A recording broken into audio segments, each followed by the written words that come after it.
Hey guys, what's going on? James here, and in this video today, I'm going to be giving my Tampa Bay Buccaneers 2020 season record predictions. So guys, let's not waste any time. Let's get right into these predictions. Starting off with week 1 versus the New Orleans Saints, I actually have the Tampa Bay Buccaneers losing this game. And I know people are going to go crazy and say, come on, it's the Bucs' first game with Tom Brady, with Rob Gronkowski, with all these other guys coming in and getting ready to play. And I feel like that's the problem.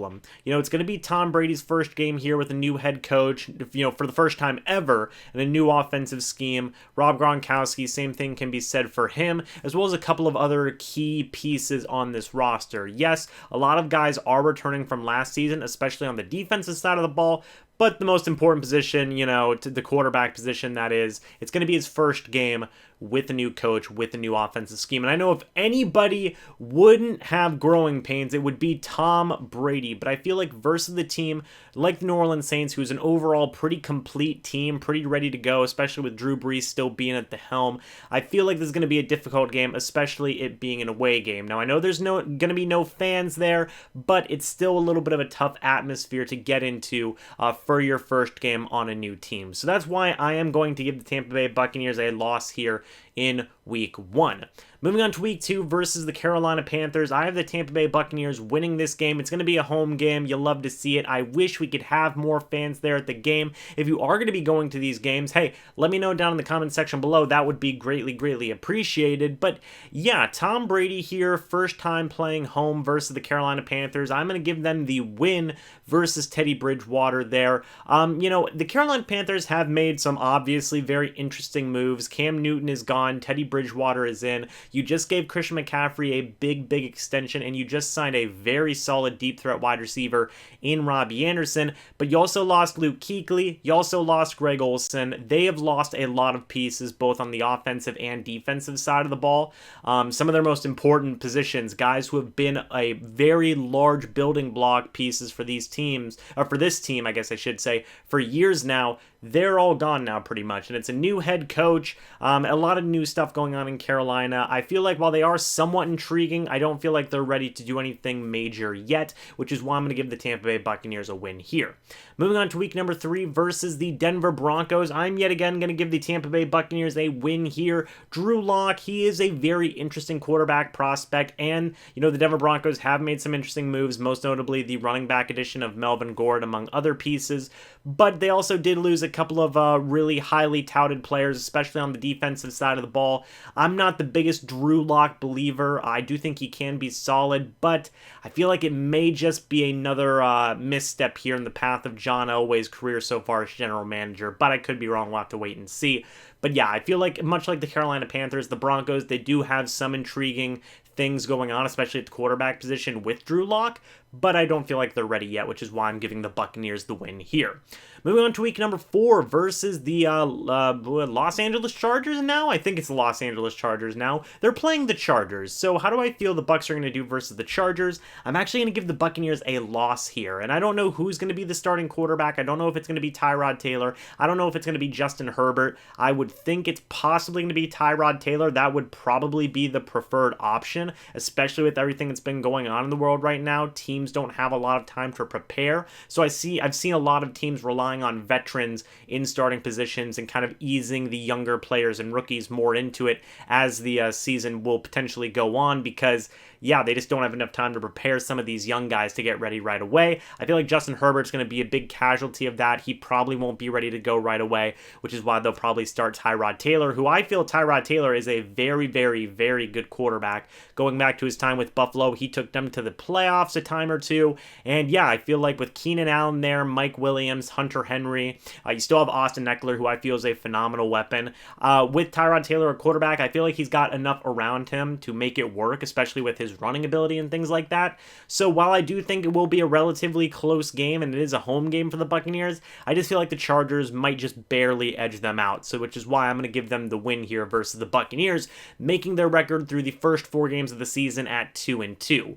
Moving on to week 5 versus the Chicago Bears. I'm going to give them the win strictly because of what's going on with that quarterback position with the Chicago Bears. And I know the last time the Bucs played the Bears, Mitchell Trubisky absolutely tore the house down. It was the best game of his career, and Dirk Cutter said after that game, everybody should be fired, myself included. That just goes to show what things were like for the Tampa Bay Buccaneers just a couple of years ago.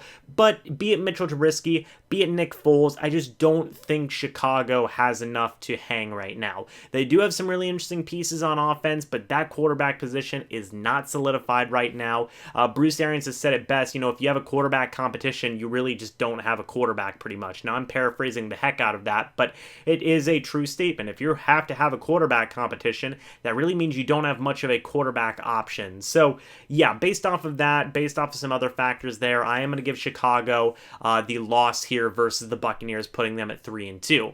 Moving on to week number 6 versus the Green Bay Packers, I'm going to give the Bucs the loss here, putting them at a record of 3-3. This is just going to be a shootout, and Aaron Rodgers, when he's angry, is a very, very scary thing. This is a playoff caliber game, too, by the way. I do want to mention that. The first one of its kind besides that game with the Saints. But, yeah, this could be a playoff matchup for the Tampa Bay Buccaneers here in the future. Aaron Rodgers versus Tom Brady at home. Yeah, I wish we could see that, but we can't see that this year due to the circumstances, or I guess I should say a lot of us can't see that, unfortunately. But yeah, Aaron Rodgers, he's angry because the Green Bay Packers aren't giving him enough help, so I'm sure he's going to turn some undrafted wide receivers into Pro Bowlers. That's just what Aaron Rodgers does when he gets angry. I think this is going to be definitely a shootout game. Not the last one the Tampa Bay Buccaneers will have this season either, but I will give the Packers the edge here, putting the Buccaneers record at 3-3. And I know you guys are probably pessimistic at this point, but don't worry, it's about to get a whole heck of a lot better.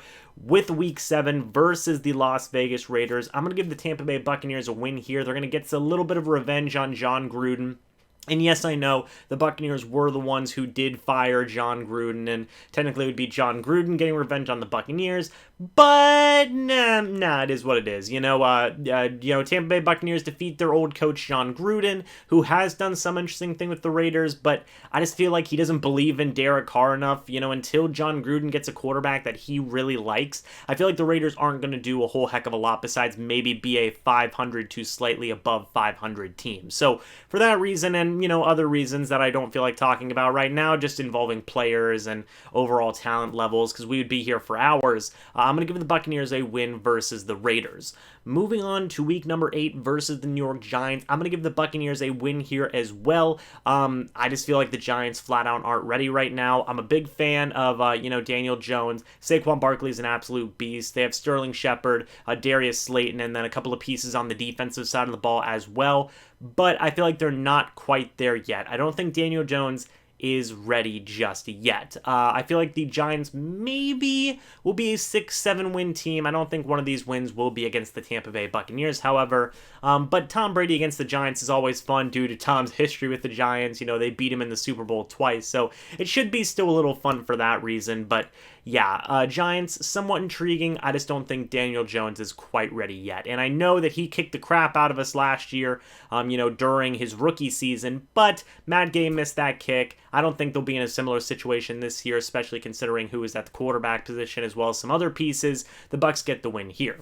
Moving on to week number 9 versus the New Orleans Saints. It is the second time they are meeting up, and I'm going to give them the win here, putting them at 6 wins to 3 losses. I think that they will split the series with the Saints. Makes sense. Both these teams are playoff caliber teams. I think that the Saints win the first game at their stadium, and then the Buccaneers win the game at their stadium, and maybe they go to round 3 in the playoffs. We would just have to wait and see how that would shake up with the playoff seeding. But yeah, overall, I know this Saints team is a really good team, but this Bucs team is a really good team as well. Very top heavy, I guess is what some people have been saying. The Bucs have a lot of very high quality starters, but not so much depth. The Saints, similar stuff to a certain degree. They may have a little bit more depth than the Tampa Bay Buccaneers, but regardless, hey, these are 2 playoff caliber teams going head to head. I'm going to give them, 1 win each, and then maybe they hash it out in the playoffs.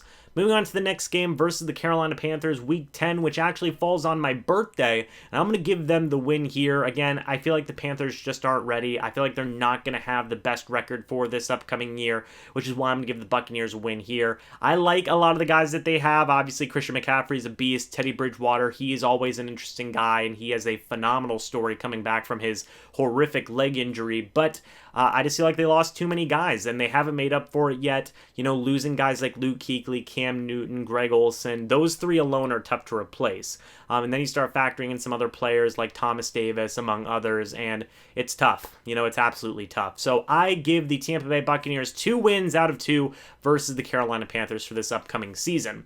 Moving on to the next game versus the Los Angeles Rams, and I am going to go ahead and what week is that? That is week 11. I'm actually going to give the Tampa Bay Buccaneers another win here as well versus the Rams. The reason I go ahead and give them a win here is that I feel like the Rams have lost a lot of steam. You have Todd Gurley gone, Brandon Cooks is gone as well. You've lost so many pieces. They're barely hanging on to playoff hopes by a thread, in my opinion, especially with the Cardinals coming up in the division. You also have the San Francisco 49ers, who just made the Super Bowl, and the Seahawks are always good with Russell Wilson. They're really hanging on by a thread with that wild card potential status right now, which is a shame considering they were in the Super Bowl just 2 seasons ago. Really goes to show that things change quickly in the NFL. But yeah, I feel like the Rams really shot themselves in the foot. They do have Jalen Ramsey. They do have Aaron Donald. That's awesome. You know, that's absolutely awesome. But I feel like they just have too many personalities on that team, and they're paying guys way too much money, and it's really starting to affect them in a big way, especially that contract they gave to Jared Goff. So yeah, overall, I think the Rams, while they could be a playoff team, they're really hanging on by a thread there. So I'm going to give the Buccaneers a win there. Moving on to week number 12 versus the Kansas City Chiefs, I'm going to give the Tampa Bay Buccaneers a loss here, making their record right now 8 wins to 4 losses. Much like the Green Bay Packers game, this is a potential Super Bowl game for the Tampa Bay Buccaneers versus the Kansas City Chiefs. I think it's going to be a shootout, but these guys are the defending Super Bowl champions. Again, it would be awesome to go to this game, and I hope by the end of November, maybe they'll allow a few more fans into the stands. But yeah, this is going to be a playoff game. This is going to be a shootout, and I just think flat out the Chiefs will probably just barely edge out the Tampa Bay Buccaneers here. Then the Tampa Bay Buccaneers have a bye week in week 13. And then moving on to week 14 versus the Minnesota Vikings in the middle of December, I'm going to go ahead and give the Buccaneers a loss here as well. They're going to lose 2 games in a row, one before the bye week, one after the bye week. Much like the Kansas City Chiefs games and the Green Bay Packers games, this is a playoff potential game here with the Minnesota Vikings. Shout out to my friend Danny, huge Vikings fan, and we would love to go to this game again, hopefully by mid-December. Maybe we can go to this game. But yeah, overall, this Vikings team's very solid. They just traded for Yannick Ngakoue, so that defense is just as loaded as it's always been. I know some people have been worried about a young cornerback group in that defense, but I think Mike Zimmer's one heck of a coach. I really like their defense, and I really like some of their offensive pieces as well. They did just lose Stephon Diggs, but they have Dalvin Cook, they have Adam Thielen, they have Kyle Rudolph, and they have Kirk Cousins. That's a pretty good core on the offensive side of the football. So yeah, playoff matchup here. Again, think it'll be a very close game, but I am going to give the Vikings the edge here. Moving on to the next game here in Week 15 versus the Atlanta Falcons, I'm going to go ahead and give the Tampa Bay Buccaneers the win here versus the Falcons. I like what the Falcons are doing. I just don't trust all of their coaching staff. I think Dan Quinn is an okay head coach. Dirk Cutter, terrible. Who the heck would hire that guy? Raheem Morris, defensive coordinator, terrible. Who the heck would hire that guy? The Atlanta Falcons right now are just the ex-Bucs coaches staff, I guess. It's strange. They have 2 of our former head coaches as their offensive and defensive coordinators, and they even have one of our former general managers as well, in Rich McKay, I believe. So yeah, it's a weird thing going on there in Atlanta right now. They do have some interesting pieces. They did just add Todd Gurley. We will see how healthy he can stay. And I do like what they are doing in some regards. I think Matt Ryan is incredibly underrated. He's a top 5 quarterback in the league pretty much every single year, and it seems like he just doesn't get enough appreciation for that. I just don't trust the injury history with the Atlanta Falcons right now. I feel like still this late into the season, a lot of their guys are going to be banged up, and they're just not going to be ready to go. So yeah, with the Atlanta Falcons, I give the Bucs the win here, making their record right now 9-5. Moving on to Week 16 versus the Lions, I'm going to go ahead and give the Bucs a win win here as well. I do not think that Matt Patricia is a good head coach in the NFL. He reminds me a lot of Greg Schiano, and, there wasn't a lot to like about Greg Schiano as a head coach for the Tampa Bay Buccaneers. It just seems like he's very bossy, authoritative kind of guy who just says it's either my way or whatever, let's do this. And we're seeing that a little bit now with Joe Judge with the New York Giants, just very kind of bossy guys, kind of treating these guys like kids, stuff like that. It's weird. It's really weird, man. But I'm not a big fan of Matt Patricia. I think the Lions aren't going to have a very good year, and I feel like justifiably so, Matt Patricia will be fired after this season. Maybe, depending on the circumstances. It's going to be a weird year for a lot of teams. But yeah, I give the Buccaneers a win versus the Lions there. And then finally, Week 17 versus the Atlanta Falcons. Again, I'm going to go ahead and give them one more win. So the Tampa Bay Buccaneers sweep the Carolina Panthers. And they also sweep the Atlanta Falcons. Shout out to Atlanta Falcons YouTuber Jazzy Jeff. I'm sorry, man. These predictions could be wrong, but I had to at least, go ahead and put down a potential sweep here. I just don't trust Raheem Morris and Dirk Cutter. I just don't. I feel like the Falcons do have talent on their team. They have a really, really good roster, I feel like. I just don't trust their coaches. And I like Raheem Morris, okay? I do think Raheem Morris could be a potential NFL head coach again. But Dirk Cutter, nah, no way, man. I think that he's kind of out of touch on how offenses should be nowadays to a certain degree. Maybe that's not the best quote to give. I just don't think Dirk Cutter's a very good coach. I just don't. I feel like he really stifled a lot of guys, rookie seasons for the Tampa Bay Buccaneers. Vita Vea, Ronald Jones, Alex Kappa, our top three guys from the last draft class that Dirk Cutter had. I really think that he prevented them from having good rookie seasons for the most part. Maybe not so much Vita Vea, but definitely Ronald Jones and Alex Kappa. I 100% believe that. And I just don't think that Dirk Cutter can get offensive guys ready to play anymore, I could be wrong. Maybe it was just the situation of being a head coach was just so much responsibility. Maybe he'll be better now as an offensive coordinator. But if anything from last season was to be gained from the Atlanta Falcons with Dirk Cutter as offensive coordinator, a lot of Atlanta Falcons fans weren't so much a fan of Dirk Cutter at the offensive coordinator position, at least from what I was seeing. Jazzy Jeff, if you watch this video, please tell me what you think about Dirk Cutter as offensive coordinator. I'd love to hear it. But yeah, I'm still going to give the Buccaneers a win here versus the Atlanta Falcons in Week 17, which finally makes the final record prediction for MrBucsNation for the upcoming 2020 season for the Tampa Bay Buccaneers is 11 wins to 5 losses, which hopefully will put them in the playoffs, either winning the division or as a wild card team. We don't know how the Saints will do. Maybe they'll go 11-5 and we'll have some weird tiebreaker, but they'll either win the division or they'll get in as a wild card team. That's my prediction. And I think it makes sense. You have Tom Brady at quarterback, you have Rob Gronkowski at tight end, and I know that that's been said to death, but the Tampa Bay Buccaneers have so many weapons on the offensive side of the football that we all know about. They have the reigning sack champion in Shaq Barrett, and the entire front seven came back as well that helped him get to that point. You have a secondary that's in, mostly in their second year with Jamel Dean, Sean Murphy-Bunting, and then Carlton Davis, who, hey, he's my hashtag #1 corner. You just added Antoine Winfield Jr., who's been very impressive in training camp, but even if he's not ready to start right away, you have second-year safety Mike Edwards, you have starting safety Jordan Whitehead, and you have Levante David, Devin White, Shaq Barrett on the outside, Jason Pierre-Paul on the outside, and Ndamukong Suh, Vita Vea. The defense has weapons as well, and the offense is just absolutely loaded. So, yeah, I feel that this is an 11-win team. We'll see if I'm right. We'll see if I'm wrong. I always try to be super optimistic with this, so we'll just have to wait and see. But, guys, that's it for this record prediction video. Let me know what you think down in the comment section below. What do you think the Tampa Bay Buccaneers record is going to be for this upcoming season? Give your record prediction and why you feel they're going to have that record down in the comment section below. That would be greatly appreciated. But guys, that's it for this video. Hope y'all enjoyed. I will see you in the next video or the next live stream. But until then, and as always, guys, goodbye for now, and go Bucs.